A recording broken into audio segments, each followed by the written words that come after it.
5 filles de moins de 18 ans de l'équipe nationale de volleyball du Cameroun sont enceintes. Cette nouvelle aurait pu être banale si les auteurs de cette grossesse n'étaient pas les membres dirigeants de la Fédération camerounaise de volleyball. Selon les témoignages anonymes, les responsables de la Fédération camerounaise de volleyball leur ont promis de les emmener aux Jeux Olympiques de Paris si elles venaient à jouer au sexball avec eux.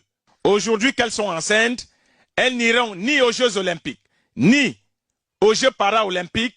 Elles sont qualifiées aux Jeux lithiques, passez-moi le néologisme.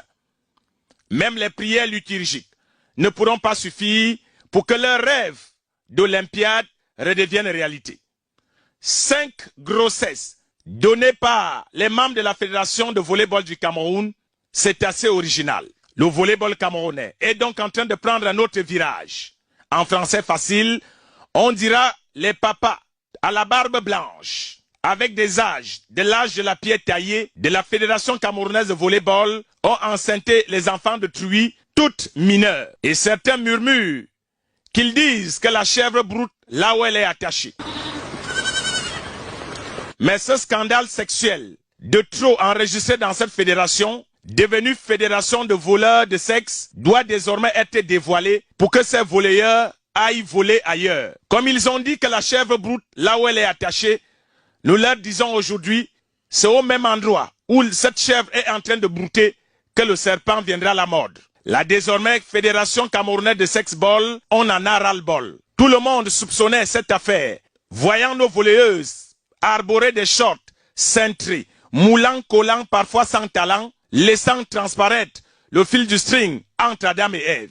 On disait toujours qu'on ne comprend pas ces entraîneurs que lorsqu'il faut donner des consignes à leurs joueuses, le font avec les mains posées sur leurs mamelles, se proposant eux-mêmes de les aider à raser les aisselles, exigeant des séances de décrassage et de massage seulement sur leurs jambes de gazelle.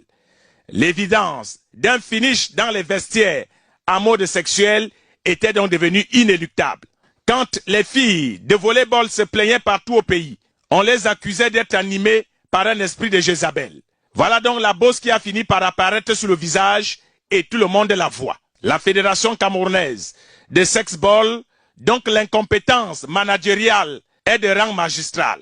Ils auraient pu mieux maîtriser leur écoulement souterrain pour éviter d'enceinter 5 joueuses de la même équipe. Jouer à l'équipe nationale de volleyball, c'est savoir se positionner sur et en dehors du terrain.